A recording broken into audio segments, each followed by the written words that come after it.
Hi friends, ఎలా ఉన్నారు అందరూ? మీరందరూ బాగుండాలని కోరుకుంటున్నాను. ఫ్రెండ్స్, ఈ ఛానల్ని సబ్స్క్రైబ్ చేసుకోండి.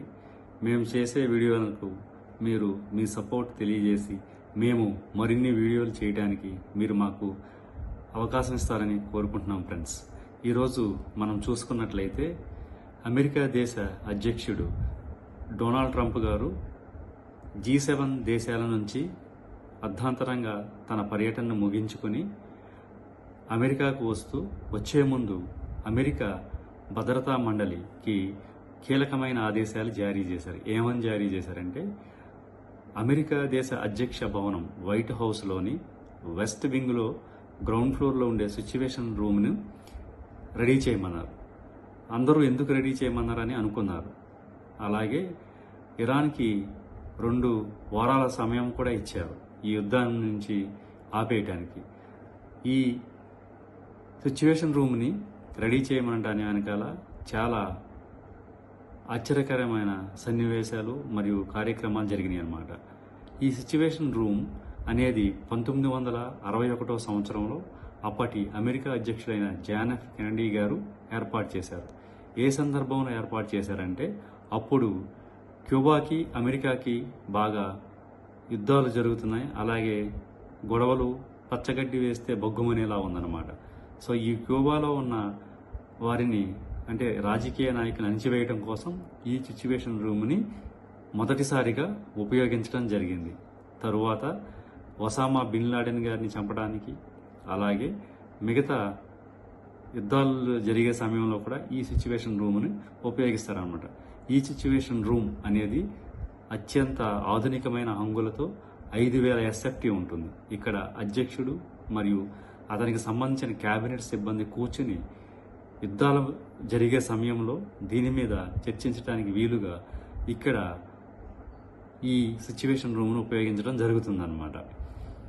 సో అమెరికా దేశ అధ్యక్షుడు ట్రంప్ గారు కూడా G7 దేశాల సదస్సు నుంచి అర్ధాంతరంగా వచ్చేసి ఈ సిచ్యువేషన్ రూమ్లో ఇరాన్పై, అంటే ఇరాన్లోని 3 అణుస్థావరాలు ఉన్నాయన్నమాట. అవి మిడిల్ ఈస్ట్లోకి కానీ మధ్యప్రాచ్యానికి కానీ చాలా భయంకరమైన అణు స్థావరాలుగా ఉన్నాయి. అందులో మొట్టమొదటిది ఫోర్డో. ఇది ఒక పర్వతం కింద నిర్మిస్తున్నారు. ఎందుకు నిర్మిస్తున్నారంటే, ఇజ్రాయెల్ ఎప్పుడూ ఇరాన్పై అణు స్థావరాలపై దాడి చేస్తుంది. ఎందుకంటే ఈ అణు స్థావరాలు ఇజ్రాయెల్ని లక్ష్యంగా చేసుకుని వారు ఎప్పుడు ఇజ్రాయెల్ని ఈ ప్రపంచ పటం నుంచి తీసేద్దామా అని వారు అనుకుంటున్నారు. కాబట్టి ఇజ్రాయెల్కి వ్యతిరేకంగా ఈ అణుస్థావరాలు నిర్మిస్తుంది. కాబట్టి ఇజ్రాయెల్ ఎప్పుడు ఈ అణుస్థావరాల మీద అటాక్ చేస్తూ ఉంటుంది.